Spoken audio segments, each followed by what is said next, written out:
Hello everyone, my name is Michael, and today we're covering morphology, the study of word structure. We'll define morphemes and distinguish between free and bound morphemes, lexical and grammatical morphemes, and derivational and inflectional morphemes.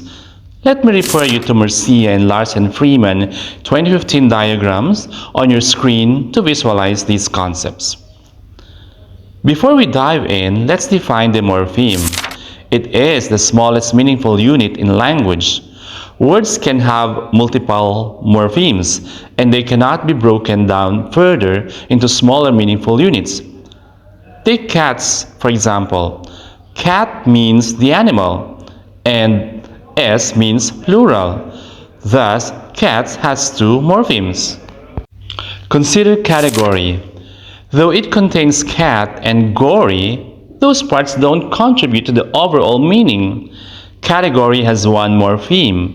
To find morphemes, ask, do the parts add up to the whole meaning? If yes, multiple morphemes. If no, it's likely one morpheme. Let's analyze the word categorize. This word consists of two morphemes, category and the suffix "-ize", which transforms a noun into a verb. Now, consider categorized. While it is one word, it contains, yes, three morphemes, category, "-ize", and "the", which marks the past tense. Instead of focusing on spelling, consider whether the sounds in the word carry meaning. If they do, they function as morphemes. Let's do some practice. Look at the words on your screen and determine how many morphemes each contains. Take your time.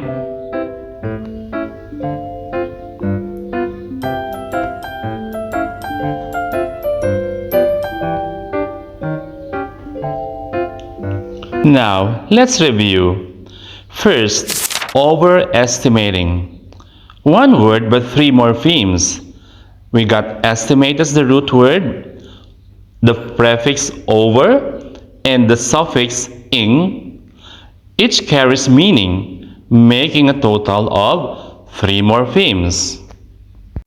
Let's take the next word, keyboard. Keyboard uses a slightly different word formation process, but it has two morphemes, key and board. Both of those are meaningful. We can pretty easily define them. We just combine two separate words, separate morphemes together to form a new word, keyboard.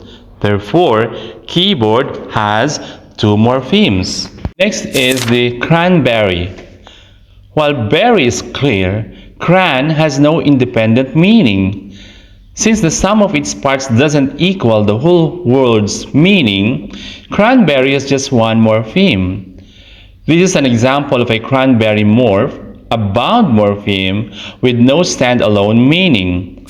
Cran as a measuring unit for fish, according to the dictionary, it has nothing to do with berry. They are absolutely unrelated. Let's take the last word, anti-disestablishmentarianism.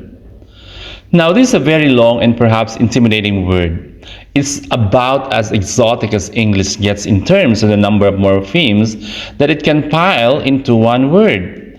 But it has 6 morphemes. You're right. First of all, there is the stem establish, and there are a couple of prefixes before it, anti and dis. Now, after establish, we have ment, arian, and ism. And each of those suffixes is meaningful. If you combine all of them together, we have 6 morphemes. Okay, now that you've hopefully got some confidence in your ability to identify the number of morphemes present in a given word, let's talk about different types of morphemes. First, let's talk about free morphemes. Free morphemes are those that can stand alone as individual words in a language. So words like cat, vital, and laugh, they're all one morpheme. And of course, they're all individual words. They can stand alone as individual words in English. Free morphemes fall into two types: lexical and grammatical. Lexical morphemes carry content such as nouns, verbs, adjectives, and adverbs. They form an open class, meaning new words, like slang, can be added over time. For example, Google started as a term for a large number but evolved into a widely used verb. Since it stands alone, it's a lexical morpheme. Grammatical morphemes are functional morphemes. They don't add content but serve as a grammatical role, linking words in a sentence. These include prepositions, conjunctions, articles, and pronouns. They form a closed class, meaning new ones rarely emerge. While you can try inventing a new preposition or pronoun, it's unlikely to gain traction because existing functional morphemes are too ingrained in language use. Okay, now that we've discussed free morphemes, let's talk about the other major type of morpheme, which is called a bound morpheme. Bound morphemes cannot stand alone as individual words. Therefore, bound morphemes are affixes. Affixes include things like prefixes, suffixes, infixes, and circumfixes. Note that in English, we pretty much only use prefixes and suffixes. Those are really the examples that I'm using in this review because I'm referencing English only. But other languages like Filipino use infixes and circumfixes more regularly, just like in the root word Filipino root word isip, we have pinag-iisipan, for example. So, there are two types of bound morphemes. There are derivational morphemes and inflectional morphemes. Let's talk about each of these in turn.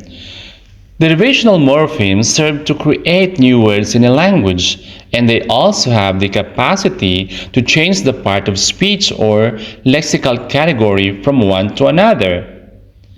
If we consider these affixes, pre and un, which are prefixes, and these adjective er and full, which are suffixes, they do some interesting things that tell us that they are derivational morphemes in English.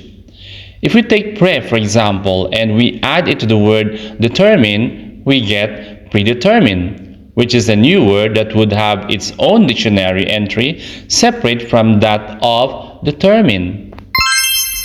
Now also, if we take, for example, this er suffix, the agentive er suffix, then that means something that we could make a noun from a verb. Like if we take the word teach or the morpheme teach and we add er to the end of it, we've now got teacher, which is noun, a different lexical category, a different part of speech. So that's what derivational morphemes can do. They can create new words in a language, or they can possibly change the part of speech or lexical category from one to another. Note that all prefixes in English are derivational morphemes, but not all derivational morphemes are prefixes. Alright, let's talk about the other type of bound morpheme, and that is inflectional morphemes. Inflectional morphemes are sort of like functional morphemes in that they serve a more grammatical function in a language. So these bound morphemes that are inflectional, they don't really create new words. They don't have the possibility of changing the lexical category of a word from one to another. Instead, they have to do with the grammar, what's going on inside the word. In fact, there are really only just 8 inflectional morphemes in English, and they are displayed on your screen. Have a look.